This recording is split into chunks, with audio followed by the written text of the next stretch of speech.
Welcome to all of our followers. My name is Stephanie Mata, Associate Attorney here at the Law Offices of Beltran Brito Castlemeyer, again with an update on the Visa Bulletin. So today we're discussing the June 2021 Visa Bulletin that recently was released.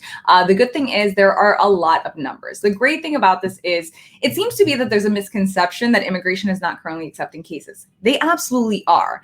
I believe that misconception is what's leading to the Visa Bulletin not really moving on the charts and having really for most countries, very, very positive numbers. They have fantastic and positive numbers because a lot of people aren't submitting their cases with this misconception. And you guys are going to see the second this pandemic is over, there's going to be a rush of cases. And that's not the idea, because then the Visa Bulletin is going to skyrocket. There's going to be dates across the board. That's not what we want. Right now is a beautiful time to submit your case because of that, because the grand majority of the typically, current categories are in fact current already and current right now. So it's a good time to take advantage. So let's go straight into family. Family, the F2A category, we've said this on this channel a million times. Historically, F2A had a wait. F2A is those that are spouses and children of permanent residents, children under 21 years old. So spouses of permanent residents, right? Historically long wait, at least a couple years. And right now it's current. It's been current for over a year at this point. You need to take advantage. That is not going to be current for long. At least in our experience, we're not going to see that current for a long time. Remember that if you are the spouse or under 21 child of a permanent resident, you must have lawful status in the U.S. in order to present an adjustment of status here in the U.S. and concurrently present that adjustment of status with your I-130, because the Visa Bulletin is currently allowing it. Current, by the way, across the board, China, India, Mexico, Philippines, and all other countries, which is phenomenal news.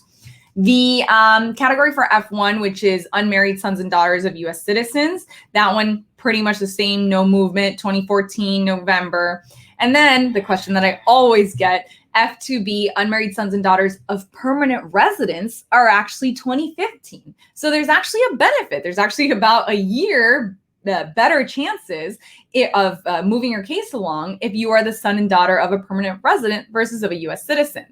Keep that in mind, because if the parent decides to become a citizen, files their N-400, becomes a citizen, then the wait time is going to go up. It's going to go up by a year. So keep that in mind, because maybe it might not be the time for your parent to become a U.S. citizen, you to become a U.S. citizen, because you will add time to the petition of your child.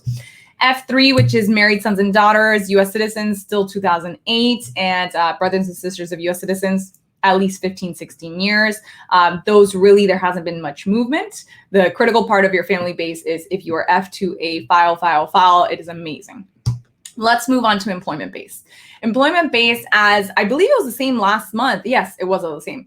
Current across the board for all countries. That is such good news, including for our Chinese clients, including for our Indian clients, our clients from the Philippines, Vietnam, Mexico. This is amazing news because it isn't always current. Remember, EB1 is usually extraordinary ability, permanent residency, self-petitions. There are a couple other ones, but that's the common one. That petition, for it to be current across the board, is rare. Take advantage. Submit that I-140. Yes, there's going to be a wait time with immigration. And yes, there's going to be wait times at the consulate because of the pandemic and because everything's going slow. But they're receiving your case and they're starting to move on it. So at least, even though you have wait times because of the pandemic, the second the pandemic's over, you are already in line and you're going to move quickly because it is current. It is the time for EB1. Beautiful. EB2, which is national interest or labor certification usually. EB2 is current for the grand majority of countries. For China, there is a wait time of approximately 4 years. And for India, unfortunately, there is a very long wait time, usually due to this labor certification process. And it is in December 2010. So that's a while. But for every other country, it is current. Wonderful news. EB3s are current for every country except China and India. China has a bit of a better time. It's about 3-year wait. India has wait from November 2011, they're adjudicating cases. So it's a while. But if you're an EB2 and EB3 and not Chinese or Indian national, wonderful, beneficial time to apply for this right now. It's really, really beneficial time-wise. Other than that, lately we've had a lot of EB5s. EB5s are pretty much current across the board, which is awesome as well. Yes, EB5s have a long wait time, historically, very long wait time. We're talking 2.5 years. But get the clock running because at least you're current. So it could be, yes, it's going to be 2.5 years, but if you wait, it might be more. So you might as well do it now. And if you have these current wait times and current on the visa bulletin, it's really beneficial for you as far as getting here, filing your adjustment of status potentially, or doing the process via the consulate.